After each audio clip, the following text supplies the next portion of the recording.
Modern warfare analysis requires piercing the dense fog of digital perception that often obscures kinetic realities on the ground.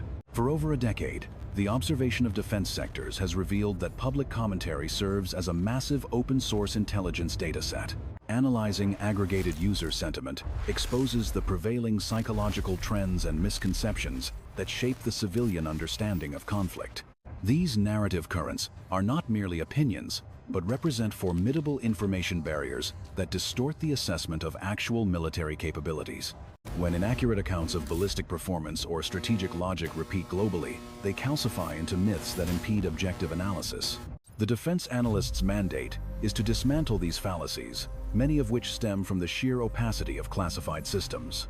Other myths propagate due to the viral nature of sensationalist headlines that prioritize engagement over technical accuracy or physical constraints. A recurring historical bias suggests that specific regimes, particularly mid-23th century Germany, possessed esoteric technologies bordering on the supernatural. We will systematically deconstruct 15 entrenched military myths to align our strategic framework with engineering and logistical reality. This is a recalibration of perspective, moving from internet folklore to the cold logic of firepower and systems integration. The first and most pervasive modern myth posits that small, commercial drones have rendered heavy armor and fighter jets obsolete. While first-person view architectures and loitering munitions have altered infantry tactics, their strategic lethality against armor is statistically overstated. Visual confirmation bias on social media highlights successful strikes while ignoring the overwhelming majority of failed drone sorties. Field reports from high-intensity theaters indicate that failure rates for commercial drones often exceed 80% due to electronic interference. The physical reality of tank warfare demands more than a small explosive payload to achieve a catastrophic kill on modern composite armor. Most successful drone engagements against main battle tanks require multiple sorties to strip external sensors before a penetrating strike occurs. The drone functions primarily as a finishing asset, deployed only after artillery or mines have already immobilized the heavy vehicle.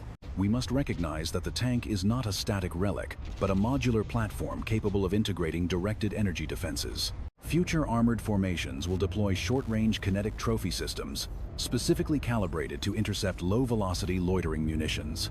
The assertion that a $2,000 quadcopter negates a $10 million jet ignores the operational ceiling and velocity of fifth-generation aircraft. Air dominance requires energy maneuverability and sensor fusion that small-scale unmanned systems cannot physically replicate at current technological levels. As electronic warfare suites miniaturize, the window of impunity for commercial drone frequencies is rapidly closing across contested battlefields. Drones are merely a new variable in the combined arms equation, not a replacement for the foundational pillars of force projection. Moving to the second myth, we address the belief that orbital reconnaissance has rendered atmospheric intelligence aircraft redundant. The assumption is that spy satellites provide omniscient, real-time coverage of every square meter of the Earth's surface. Orbital mechanics impose strict limitations on satellite dwell time, creating predictable windows of observation that adversaries can easily calculate. A low Earth orbit satellite follows a fixed track, allowing ground commanders to schedule sensitive movements during known coverage gaps. Altering a satellite's orbital trajectory requires the expenditure of limited onboard propellant, permanently shortening the asset's operational lifespan. The immense cost of maneuvering a billion-dollar optical platform prohibits its use for tactical adjustments in dynamic combat scenarios. Conversely, atmospheric intelligence, surveillance, and reconnaissance aircraft offer persistence and flexibility that orbital assets cannot match. The United States Department of Defense increased funding for unmanned aerial systems by 1,200% between 2000 and 2010. This massive capital injection created the MQ-9 Reaper and RQ-4 Global Hawk to fill the intelligence voids left by orbital mechanics. If satellites were capable of total battlefield transparency, the procurement of high-altitude stealth drones like the RQ-170 would be illogical. The existence of the secretive RQ-180 program confirms that penetrating defended airspace requires assets closer to the target than low Earth orbit. Intelligence collection is a layered discipline where satellites provide strategic baselines and aircraft provide tactical granularity. The third myth suggests that classified military technology is consistently decades ahead of the commercial sector's current capabilities. While black projects within DARPA push the boundaries of physics, the bulk of deployed military hardware relies on legacy architecture. The rigorous requirements for military-grade hardening against radiation, shock, and extreme temperatures often necessitate older, proven processor nodes. Commercial technology accelerates rapidly because it does not require survival capabilities in a nuclear or electromagnetic pulse environment. The F-22 Raptor, the pinnacle of air superiority, operates on computing architecture designed during the microprocessor era of the early 90s. The F-35 Lightning II's core processor possesses less dynamic random access memory than a standard modern smartphone. Recent upgrades like the Technical Refresh 3 are only now bringing these avionics closer to contemporary commercial processing standards. The true advantage of military technology lies in systems integration and lethality, not in raw computational clock speed. Furthermore, the transparency of Western defense budgets allows us to track the exact developmental timeline of these technologies. In contrast, the opacity of adversaries like China and Russia often masks severe developmental failures and readiness deficits. The operational readiness rates of the J-20 or the testing failures of the Avangard missile remain hidden behind state censorship. This transparency gap creates a false perception that Western technology is stagnant, while adversary capabilities are rapidly accelerating. We must rely on verified data points rather than the curated propaganda reels released by state-run media outlets. The fourth myth involves the recurring phenomenon of alleged classified leaks occurring within video game forums like War Thunder. These communities, driven by a desire for simulation fidelity, frequently claim to expose restricted data to settle online disputes. The vast majority of these digital incursions involve documents restricted by export controls, not national security classification. Distinguishing between ITAR compliance and top-secret clearance is a nuance often lost in the viral propagation of forum screenshots. Analysis of 30 alleged breaches involving platforms like the Challenger 2 and F-16 reveals a pattern of public domain recycling. The materials in question are frequently declassified user manuals or promotional schematics widely available to defense contractors. While legally restricted for export, these documents offer negligible tactical utility to a peer-state adversary with established intelligence networks. The media ecosystem amplifies these administrative infractions into espionage events, feeding the hunger for forbidden knowledge. This sensation-seeking behavior leads directly to the fifth myth, the historical revisionism regarding the Horton HIX, or HO-229. A persistent narrative claims this German flying wing was the progenitor of modern stealth technology, effectively inventing the B-2 Spirit. This myth was artificially accelerated by a sensationalist documentary titled Hitler's Stealth Fighter, which prioritized entertainment over aerodynamic reality. The Horton brothers were not visionary stealth physicists, but glider enthusiasts attempting to solve drag coefficients through geometry. Their design philosophy was driven by a desperate need to increase range with limited fuel, not by a coherent understanding of radar cross-section reduction. The HO-229 was a structurally unstable platform that killed its test pilot during its third flight and never entered mass production. At the time of its development, the concept of radar absorption was in its infancy and absent from the Horton's design specifications. Post-war interrogations reveal that Reimar Horton only attempted to retroactively claim stealth intent after witnessing American advancements decades later. The failure of the platform is evident in the fact that neither British, American, nor Chinese authorities expressed interest in hiring him post-war. He retreated to Argentina, his designs rejected by the global aerospace community, until the public resurfaced them as folklore. We must separate the aesthetic similarity of flying wings from the complex material science required for true, low-observable capabilities. This leads to the sixth myth, arguably the most culturally ingrained, the belief in the supernatural superiority of German engineering. The premise suggests the United States only achieved superpower status and won the Cold War by harvesting Nazi super science. Operation Paperclip successfully extracted 1,600 German personnel, including Wernher von Braun, to bolster American rocketry programs. However, attributing American hegemony solely to this transfer of personnel ignores the fundamental driver of technological advancement: economic logistics. German engineers did not possess a unique biological predisposition for innovation. They possessed state-directed funding and early mobilization. The V-2 rocket was a feat of resource allocation, achieved by a command economy prioritizing wonder weapons over sustainable logistics. When these engineers integrated into the U.S. military-industrial complex, they succeeded because they were backed by American industrial scale. Innovation is a function of capital investment, material availability, and test infrastructure, not ethnic exceptionalism. The counterproof lies in the Soviet Union's parallel program, Operation Osoaviakhim, which forcibly recruited nearly 3,000 German specialists. Despite acquiring double the human capital, the Soviet system eventually collapsed due to economic inefficiency and systemic stagnation. If German scientists were the sole variable for success, the Soviet Union should have technologically dominated the latter half of the century.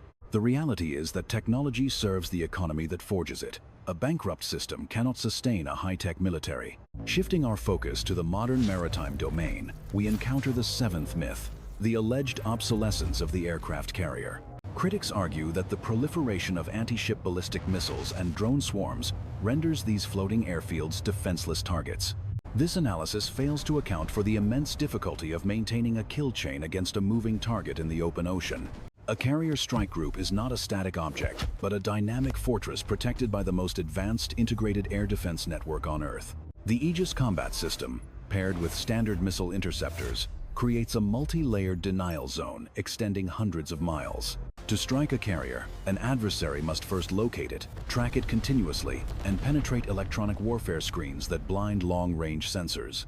Even 4 acres of flight deck is a microscopic pixel against the backdrop of the Pacific, making terminal guidance incredibly complex. While carriers are vulnerable to saturation attacks, vulnerability does not equate to obsolescence in high-intensity conflict.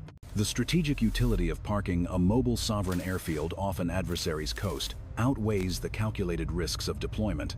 Force projection relies on the carrier's ability to deliver sustained air power without reliance on host nation basing rights. Connected to this is the 8th myth regarding 5th-generation fighters, the binary understanding of stealth and detection. Detractors claim that if a stealth fighter can be detected by low-frequency radar, its stealth capabilities are rendered useless. This misunderstanding stems from confusing early warning detection with weapons-grade tracking and target lock. Low-frequency radar arrays can indeed detect the presence of stealth anomalies due to resonance effects on the airframe.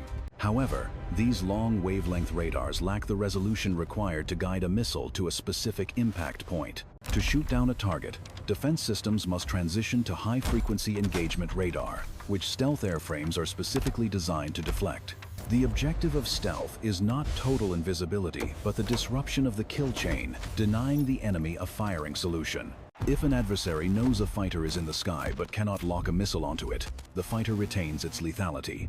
We must treat stealth as a delay mechanism that shrinks the enemy's engagement envelope, buying time for the pilot to strike first. This leads to a broader discussion on the infallibility of air defense systems, the 9th myth in our analysis. The modern observer often expects defensive interceptors to maintain a 100% success rate, viewing anything less as failure. Empirical data compiled by the Nuclear Threat Initiative places the historical intercept rate of American systems like Patriot and THAAD at approximately 72%. This figure includes developmental testing failures, reflecting the engineering reality that kinetic interception is a probabilistic, not deterministic endeavor. Conversely, Russian state manufacturers claim a 100% success rate for platforms like the S-400 Triumph. Such statistical perfection is mathematically impossible in open warfare and suggests a testing apparatus designed to validate marketing rather than stress test hardware. The visual evidence of destroyed S-400 batteries across the Ukrainian theater confirms that no system provides an impenetrable umbrella. Air defense is a game of probabilities, which is why high-value assets like aircraft carriers execute high-G evasive maneuvers when under threat. They do not rely solely on the interceptor. They compound survival probabilities by complicating the enemy's terminal guidance solution. Moving to the 10th myth, we address the contradictory narratives surrounding hypersonic weapons, that they are either unstoppable or completely useless. A true hypersonic glide vehicle travels above Mach 5 and, crucially, retains the ability to maneuver unpredictably within the atmosphere. This maneuverability prevents defenders from calculating a standard ballistic intercept point, rendering traditional predictive algorithms obsolete. However, the laws of physics demand a tax for this capability. Maneuvering at hypersonic speeds bleeds immense amounts of kinetic energy. As the weapon turns, it slows down and heats up, making it increasingly vulnerable to advanced interceptors as it approaches the terminal phase. The U.S. Navy's SM-6 and the developing Glide Phase Interceptor are specifically engineered to exploit these windows of vulnerability. Hypersonic weapons are not magic. They are high-velocity assets that compress the reaction time of the defender, but do not eliminate it.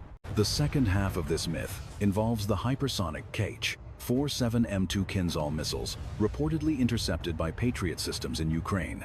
The Kinzhal is not a modern hypersonic glide vehicle. It is an air-launched ballistic missile derived from the ground-based Iskander.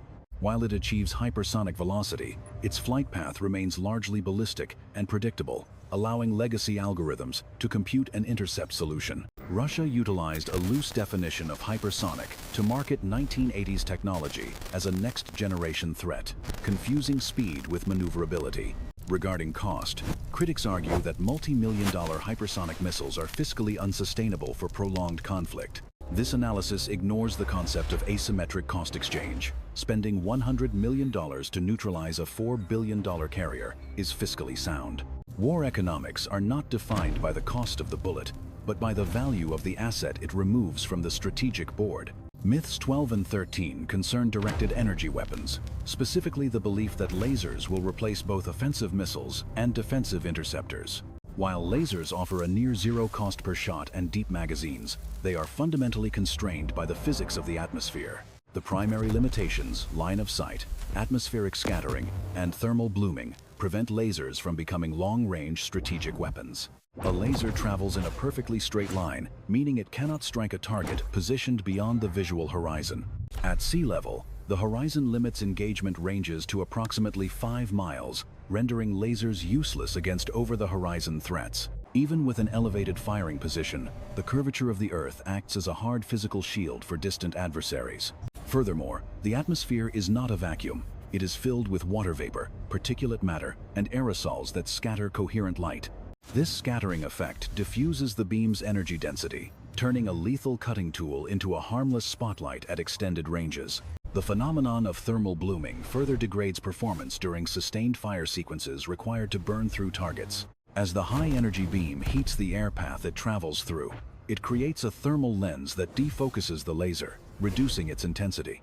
Consequently, current Pentagon projections relegate lasers to short-range defense against drones, mortar rounds, and optical sensors. They will serve as a last-ditch close-in weapon system, not a replacement for the kinetic reach of the standard missile family.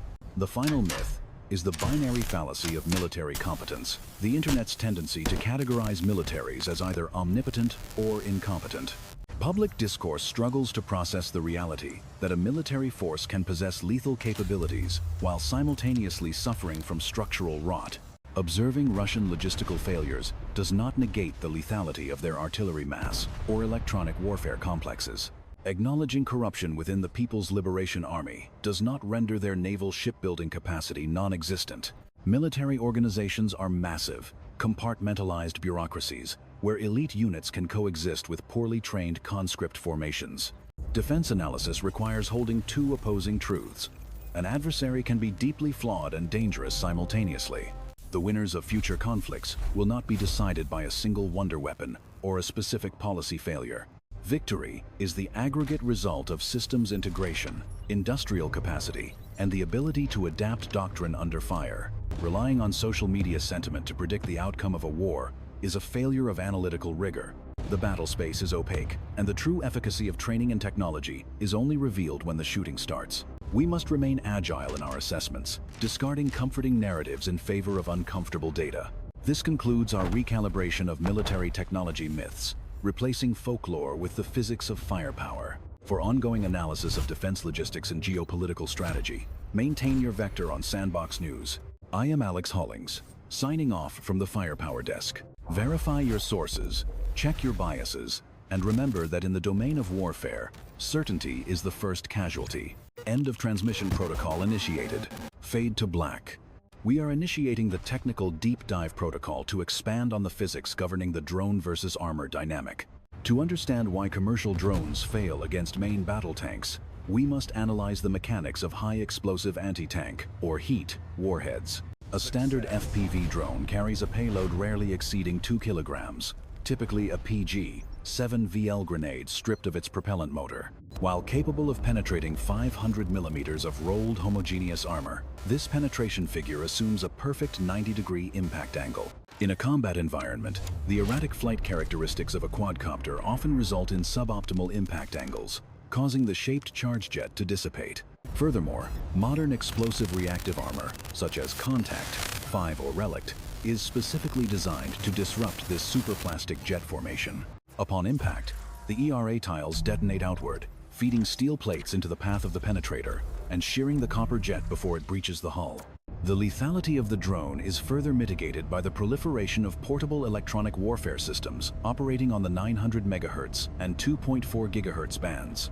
The inverse square law dictates that a jamming signal's power decreases with the square of the distance, but the jammer is often mounted directly on the target tank. This gives the defender a massive localized power advantage over the drone operator, who may be kilometers away, fighting signal attenuation. When the signal-to-noise ratio drops below the receiver's sensitivity threshold, the drone enters a fail-safe hover or drops out of the sky completely. Future conflicts will see the integration of cognitive electronic warfare systems using AI to dynamically hop frequencies faster than a human operator can react. We are moving from a hardware-defined battlefield to a software-defined spectrum, where the code update rate is as lethal as the rate of fire. Now, let us expand on the orbital mechanics referenced in Myth 2 regarding satellite surveillance limitations and the concept of revisit rates. A satellite in low Earth orbit travels at approximately 7.8 kilometers per second to maintain orbit against gravity. This velocity means a satellite completes a full revolution of the Earth, roughly every 90 minutes, but the Earth is rotating beneath it. Consequently, the satellite's ground track shifts westward with each orbit, creating vast gaps in coverage that can last for hours or days. Constellations like Starlink attempt to solve this through sheer volume, but high-resolution optical spy satellites are too expensive to launch in such numbers. Synthetic aperture radar, or SAR, satellites offer all-weather capability, but they suffer from distinct geometric distortions like foreshortening and layover. Layover occurs when the radar beam reaches the top of a tall object, like a mountain or building, before it reaches the base. This causes the object to appear laid over on the image, obscuring targets hiding in the radar shadow of urban canyons.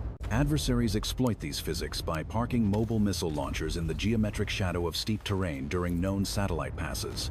This reality reinforces why atmospheric assets, like the RQ-4 Global Hawk, capable of loitering at 60,000 feet for 30 hours, remain indispensable. The Global Hawk utilizes a stare capability, fixing its sensors on a single point of interest to build a pattern of life analysis. Satellites provide snapshots, drones provide the movie. Transitioning to the hardware longevity mentioned in Myth 3, we must discuss the phenomenon of bit rot and radiation hardening.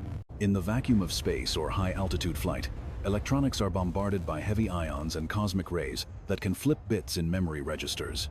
A single event upset can cause a commercial processor to crash, a nuisance for a phone, but a catastrophe for a fly-by-wire fighter jet. Military-grade chips utilize silicon-on-insulator manufacturing and triple modular redundancy to vote out corrupted data bits in real time. This architectural resilience comes at the cost of processing speed, explaining the disparity between consumer tech and avionics. The F-35's Block 4 upgrade is currently struggling with heat dissipation issues because increasing processing power exponentially increases thermal load. Managing the thermal signature of the computer itself is now a tactical constraint in stealth design, as heat is a beacon for infrared sensors. Let us further dissect the stealth mechanics of the Horton Ho 229 from Myth 5 to definitively bury the German stealth narrative. Radar cross-section, or RCS, is minimized by aligning edges to deflect radar waves away from the source emitter. The Ho 229's leading-edge sweep angle was not constant, a geometric flaw that would create bright radar returns at multiple azimuths. Additionally, the engines were exposed, and the intake turbines acted as perfect radar reflectors, creating a massive signal spike. The supposed carbon charcoal additive in the glue, often cited as a primitive radar-absorbent material, has been debunked by Smithsonian curators. Chemical analysis of the surviving hull proved the carbon was simply a black pigment used for visual camouflage, not electromagnetic absorption. The myth relies on retroactively applying modern stealth principles to a design that was purely aerodynamic in intent. True stealth requires a holistic approach where the internal structure, skin materials, and geometry are unified mathematically. Moving to the carrier vulnerability myth, we must address the thermal layers of the ocean and their impact on submarine warfare. A carrier strike group is protected by a screen of destroyers and attacks submarines utilizing sonar to detect underwater threats. However, the ocean is stratified by temperature and salinity, creating shadow zones where sound waves bend and refract. A savvy submarine commander can hide in a thermal layer, effectively invisible to surface sonar, waiting for the carrier to pass. To counter this, carriers deploy variable depth sonar and sonobuoy fields to penetrate these thermal barriers. The defense of a carrier is a three-dimensional chess game played across the air, surface, and subsurface simultaneously. It is not merely a matter of shooting down missiles, it is a constant hydroacoustic battle for information dominance. Regarding the transparency gap with China and Russia, we must analyze the concept of maskirovka and strategic deception. Authoritarian regimes view information as a weapon, releasing data only when it serves a psychological operation. Western doctrine views information as a chaotic byproduct of a free press and legislative oversight, creating a noise floor that is difficult to fake. This distinction leads us back to the nuances of air defense discussed in Myth 9, specifically the integration of left-of-launch strategies. While kinetic interception focuses on destroying a missile in flight, left-of-launch cyber warfare aims to disable the kill chain before the weapon is fired. By infiltrating the adversary's command and control network, cyber operators can corrupt targeting data or sever the link between radar and launcher. This invisible layer of defense explains why some expected missile barrages in modern conflicts simply fail to materialize. A missile sitting in a silo with a corrupted guidance file is just as neutralized as one shot down by a Patriot PAC-3 interceptor. Expanding on the laser physics from Myth 12, we must address the specific challenge of beam coupling against supersonic targets. For a laser to destroy a missile, it must maintain a focused spot on a specific point of the fuselage for several seconds to burn through. Keeping a laser dwelling on a dime-sized spot on a missile traveling at Mach 3, while both the target and the platform are vibrating, is an engineering nightmare. This jitter distributes the laser's energy across a wider area, drastically reducing the thermal intensity and increasing the time to kill.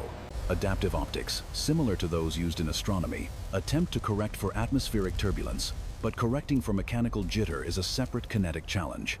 This is why lasers are currently most effective against slow, soft targets like drones, where the dwell time requirement is forgiving. Let us now deepen our analysis of Myth 6 and the industrial base, focusing on the concept of surge capacity. The myth that American military dominance is purely technological ignores the decisive role of just-in-time logistics versus stockpile depth. Modern precision-guided munitions are complex assemblies requiring semiconductors, rare earth magnets, and specialized propellants with long lead times. In a high-intensity peer conflict, peacetime expenditure rates are eclipsed by wartime consumption within weeks. The arsenal of democracy model of World War II relied on converting automotive factories to tank production, a feat impossible with today's specialized tooling. You cannot retool a Ford F-150 assembly line to produce F-35 fuselages or Javelin guidance chips overnight. This structural rigidity creates a brittle supply chain where the limiting factor is not the funding, but the physical availability of skilled labor and CNC machines. Consequently, the next major war may be fought with the inventory on hand, making stockpile depth a more critical metric than theoretical production capacity. This reality ties directly to Myth 15, the binary fallacy, by illustrating that a nation can have superior tech but inferior staying power. A fifth-generation Air Force grounded by a lack of spare parts is functionally inferior to a third-generation Air Force with a robust supply chain. We must also revisit the hypersonic panic of Myth 10 through the lens of sensor fusion and the OODA loop: observe, orient, decide, act. Hypersonic weapons compress the OODA loop, forcing defenders to rely on automated battle management systems like the U.S. Army's IBCS. The Integrated Battle Command System networks every sensor and shooter on the battlefield into a single fire control grid. This means a radar on a destroyer can guide a Patriot missile launched from a truck 50 miles inland. By decoupling the sensor from the shooter, the defense extends its engagement horizon, countering the speed advantage of hypersonic threats. The future of missile defense is not a bigger missile. It is a smarter network that calculates the optimal intercept geometry across domains. Let's examine the drone swarm concept from Myth 1 in the context of autonomous targeting and ethical constraints. True swarms operate on hive mind algorithms, where individual nodes communicate to distribute targets without human input. However, the electronic signature required for this inter-drone communication acts as a beacon for passive detection systems. A swarm that talks to itself is a swarm that reveals its location, allowing defenders to deploy high-power microwave pulses. Unlike lasers, high-power microwaves, HPM, are area effect weapons that fry unshielded electronics across a wide cone of airspace. HPM represents the most viable countermeasure to swarm tactics, effectively serving as an electronic shotgun against a cloud of robotic gnats. The limitation of HPM is range, as the energy density dissipates rapidly according to the inverse square law, necessitating close-in deployment. Finally, we must address the Wunderwaffe psychology, the belief that a single breakthrough weapon changes the strategic calculus. History demonstrates that every offensive innovation is eventually met with a defensive counter-innovation, restoring equilibrium. The machine gun birthed the tank birthed the anti-tank missile, the missile birthed active protection systems. This dialectic process ensures that no single technology remains dominant indefinitely. The true superweapon is the organizational capacity to integrate new technologies faster than the adversary can develop countermeasures. It is an intellectual and bureaucratic race, not just a scientific one. As we look toward the future battlefield, we see a convergence of kinetic and non-kinetic effects, blurring the line between hacking and bombing. A tank platoon may be neutralized not by a shell, but by a logic bomb introduced into its supply chain months prior. This hybrid warfare doctrine makes defining the start and end of a conflict increasingly difficult. War is no longer a declared event. It is a continuous spectrum of competition occurring below the threshold of armed response. Understanding this gray zone is essential for deciphering the headlines that flood our feeds daily. Defense journalism often focuses on the loud explosions, missing the silent maneuverings that determine the outcome before the first shot. Our task is to look past the muzzle flash and examine the wiring behind the trigger. In the final part of this series, we will synthesize these technical realities into a cohesive strategic outlook for the coming decade. We will assess how these 15 myths collectively blind us to the true nature of 21st century deterrence. Stay tuned for the final debrief. Welcome to the final debrief, where we synthesize the 15 myths of military technology into a coherent strategic outlook. We have dismantled the folklore of German superscience, the panic of hypersonic invincibility, and the fallacy of binary outcomes. What remains is a picture of modern warfare that is defined not by magic, but by friction, physics, and finance. The overarching lesson is that technology does not exist in a vacuum. It is a servant of logistics and doctrine. A tank is not obsolete because a drone exists. It is evolving to survive in a saturated electromagnetic spectrum. An aircraft carrier is not a floating coffin. It is a mobile sovereign territory protected by layers of kinetic and non-kinetic shields. Stealth is not an invisibility cloak. It is a mathematical advantage that compresses the enemy's reaction time. Understanding these nuances protects us from the wonder weapon cycle of hype and inevitable disappointment. We must recognize that the transparency gap between the West and its adversaries creates a dangerous perception bias. We see every American failure in 4K resolution, while our adversaries hide their systemic rot behind state censorship. This asymmetry fuels the narrative that the West is declining, while authoritarian regimes are ascending technologically. However, the data, when stripped of propaganda, reveals that innovation thrives on the open exchange of information, not fear. As we move into the next decade, the defining struggle will be the integration of artificial intelligence into the kill chain. The myths of the future will not be about who has the fastest missile, but who has the smartest algorithm. We are entering an era of algorithmic warfare, where the speed of decision-making eclipses the speed of sound. Yet, even in this digital future, the fundamental nature of war as a human endeavor remains unchanged. No amount of technology can replace the grit of the infantryman or the leadership of the commander on the ground. The tools change, but the physics of violence and the psychology of fear remain constant constants. So, the next time you see a headline claiming a new weapon has changed warfare forever, pause and check the physics. Ask yourself, what is the countermeasure? What is the cost? And where is the logistics tail? True defense literacy requires skepticism, patience, and a willingness to embrace complexity over comforting slogans. Thank you for joining me on this deep dive into the reality of firepower. We hope this series has equipped you with the mental armor to navigate the information battlefield. If you value this level of technical analysis, support Sandbox News by engaging with our content and sharing it with your network. I'm Alex Hollings. Keep your powder dry, your sources verified, and your eyes on the horizon. Mission complete.